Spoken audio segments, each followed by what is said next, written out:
नमस्कार दोस्तों, स्वागत है आपका अपने YouTube चैनल सक्सेस पॉइंट पर। पिछली कक्षा से हम राजस्थान के महत्वपूर्ण व्यक्तित्व के बारे में अध्ययन कर रहे हैं।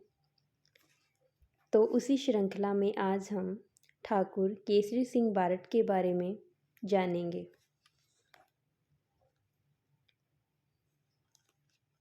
ठाकुर केसरी सिंह बारट। ठाकुर केसरी सिंह बारट का जन्म 21 नवंबर 1872 ईस्वी को देवपुरा खेड़ा शाहपुरा रियासत भीलवाड़ा में हुआ था। इनके पिता का नाम ठाकुर कृष्ण सिंह बारट था, जो कि सौदावंशी चारण थे। इनकी माता का नाम बख्तावर कंवर था। केसरी सिंह की माता की मृत्यु उनके बचपन में ही हो गई थी। केसरी सिंह की दादी का नाम श्रृंगार कंवर था। ठीक है। केसरी सिंह का लालन पालन किया। केसरी सिंह की माताजी की मृत्यु केसरी सिंह के बचपन में ही हो गई थी, तो उनका पालन पोषण उनकी दादी ने किया था, जिनका नाम श्रृंगार कंवर था। ठीक है। भाई केसरी सिंह के भाई का नाम जोरावर सिंह बारट था। इनकी पत्नी का नाम माणिक कंवर था।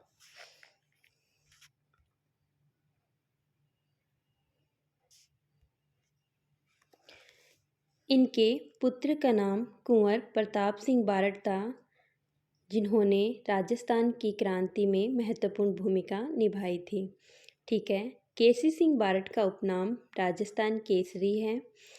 पेशा केसरी सिंह बारट मेवाड़ महाराणा के मुख्य सलाहकार तथा कोटा में भी इन्होंने कार्य किया था। इटली के राष्ट्रपिता मेजिनी को अपना राजनीतिक गुरु मानते थे। ठीक है। केसरी सिंह बारट जो इटली के राष्ट्रपिता मेजिनी थे, उन्हें अपना राजनीतिक गुरु मानते थे और मेजिनी इटली के क्रांतिकारी थे। कोटा में क्रांति का नेतृत्व किया। 1893 में श्यामजी कृष्ण वर्मा को मेवाड़ आमंत्रित किया।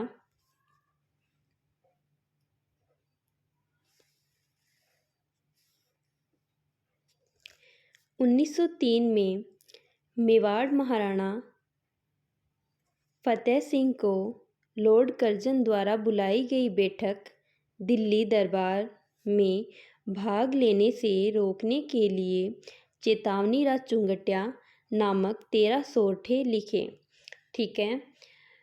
जो मेवाड़ के महाराणा फतेह सिंह थे, वो दिल्ली दरबार में उपस्थित होने के लिए जा रहे थे, तो केसरी सिंह बारट ने उन्हें रोकने के लिए चेतावनी राज चुंगटिया नामक रचना लिखी और ये 13 सोरठे थे, जो कि इस प्रकार लिखे गए ताकि मेवाड़ के महाराणा फतेह सिंह का जो आत्मसम्मान जाग उठे, वह दिल्ली दरबार में भाग ना ले। और इसके बाद वह दिल्ली तो जरूर गए, परंतु उन्होंने दिल्ली दरबार में भाग नहीं लिया था। 1910 ईस्वी में वीर भारत सभा की स्थापना की। इसमें इनके सहयोगी अर्जुन लाल सेठी, गोपाल सिंह खरवा थे। ठीक है। वीर भारत सभा अभिनव भारत की प्रांतीय शाखा थी। ये वीर भारत सभा है जो अभिनव भारत की एक शाखा के रूप में विकसित की गई थी। वीर भारत सभा का उद्देश्य क्या उद्देश्य थे कि वीर भारत सभा की स्थापना करनी पड़ी? तो देश प्रेम की भावना जागृत करना, धन और अस्त्र शस्त्र इकट्ठा करना और रियासती सेना में क्रांति का बीजारोपण करना, ये 3 इनके प्रमुख उद्देश्य थे।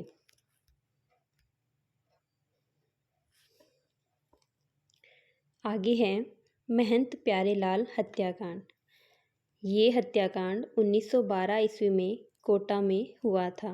महंत प्यारेलाल राम सनही संप्रदाय से थे और ये जोधपुर के रहने वाले थे और इन्हें कोटा बुलाकर इनकी हत्या कर दी गई थी। इस हत्याकांड में आरोपी कौन कौन थे? तो केसरी सिंह बारट, रामकरण, सोमदत्त लहरी और हीरालाल जालोरी थे। ठीक है, इस हत्याकांड में ठाकुर केसरी सिंह बारठ, रामकरण और सोमदत्त लहरी को 20 वर्ष की सज़ा हुई व इनके सहयोगी हीरालाल जालोरी को 7 वर्ष की सज़ा हुई। ठीक है, और इन्हें हजारीबाग जेल में बंद कर दिया गया।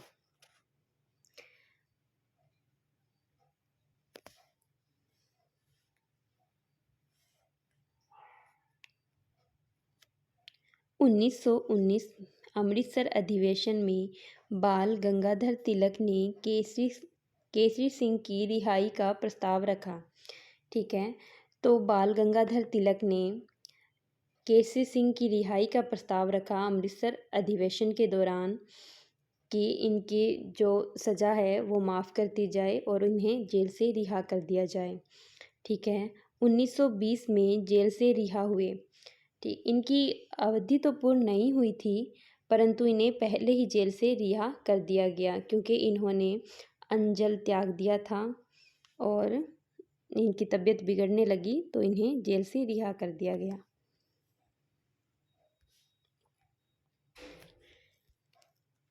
उन्नीस सौ 20 में राजस्थान के एजीजी को पत्र लिखा जिसमें राजस्थान में उत्तरदायी शासन की स्थापना की मांग की गई और इन्होंने इसकी स्थापना राजस्थान महासभा के नाम से करने का प्रस्ताव रखा और इसके 2 सदन बनाने की सोची। एक पहला भूस्वामी मंडल, दूसरा सार्वजनिक प्रजा परिषद।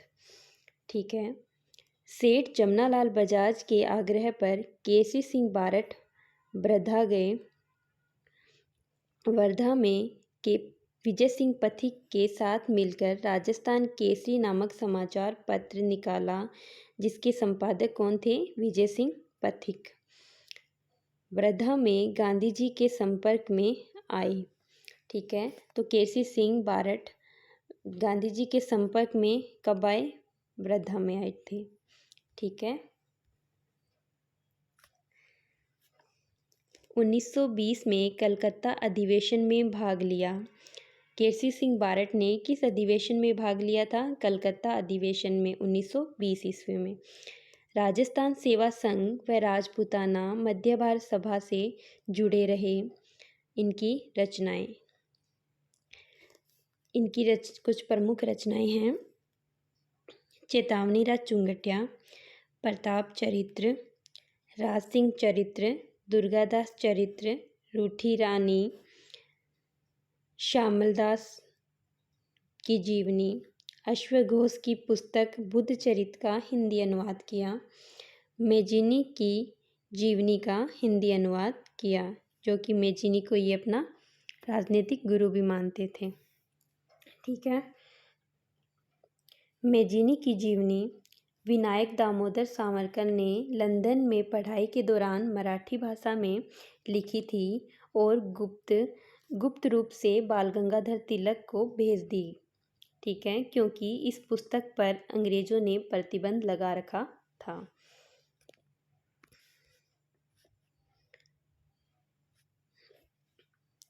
अब कुछ अन्य महत्वपूर्ण तथ्यों के बारे में जानेंगे। अंग्रेजी के स्थान पर हिंदी भाषा पर बल दिया। ये चाहते थे कि जो शिक्षा में अंग्रेजी के स्थान पर हिंदी भाषा को लागू किया जाए व उसको ज़्यादा से ज़्यादा बल मिले। ठीक है, मेयो कॉलेज के स्थान पर 1904 ईस्वी में क्षत्रिय कॉलेज की स्थापना का प्रस्ताव रखा सामंतों के बच्चों की शिक्षा के लिए। ये नहीं चाहते थे कि सामंतों के बच्चे हैं वो मेयो कॉलेज में पढ़े, किंतु ये चाहते थे कि क्षत्रिय कॉलेज में सामंतों के बच्चे शिक्षा ग्रहण करें। और मेयो कॉलेज की स्थापना 1875 में लॉर्ड मेयो ने की थी। ये अजमेर में स्थित है। बच्चों को उच्च शिक्षा के लिए इंग्लैंड न भेजकर जापान भेजने का आह्वान किया 1908 ईस्वी में, क्योंकि जापान राष्ट्र प्रेम की भावना, उस समय जापान में राष्ट्र प्रेम की भावना पनप रही थी। तो ये चाहते थे कि बच्चे इंग्लैंड ना जाकर जापान जाए, ताकि वहाँ से वह राष्ट्र प्रेम के बारे में कुछ सीख ले सके। इंग्लैंड जाकर तो वह अंग्रेजी शिक्षा के प्रति उनका रुझान होगा और वह अपने देश प्रेम को भूलकर वैश्वीकरण की ओर आगे बढ़ेंगे। केसी सिंह को संस्कृत, हिंदी के अलावा बांग्ला, मराठी व गुजराती का भी पर्याप्त ज्ञान था। ये प्राप्त नहीं है, पर्याप्त है।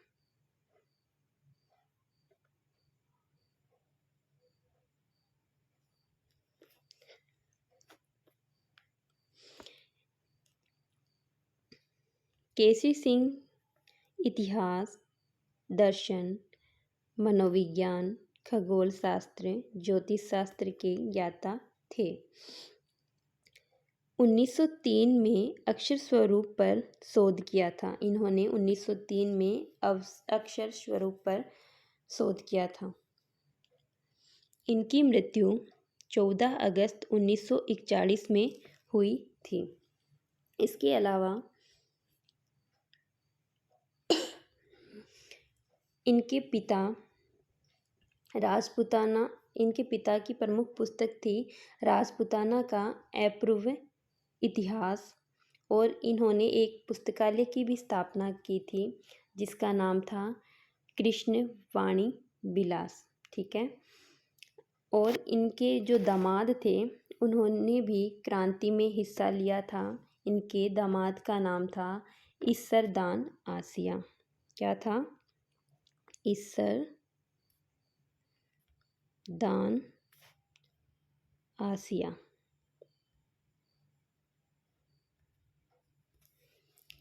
इसके अलावा इनकी पौत्री, क्या नाम था? नगेंद्र बाला।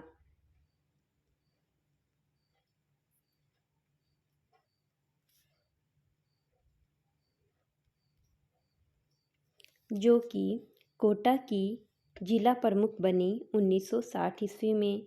यह राजस्थान की प्रथम जिला प्रमुख बनने वाली महिला थी। ठीक है। और इसके अलावा जो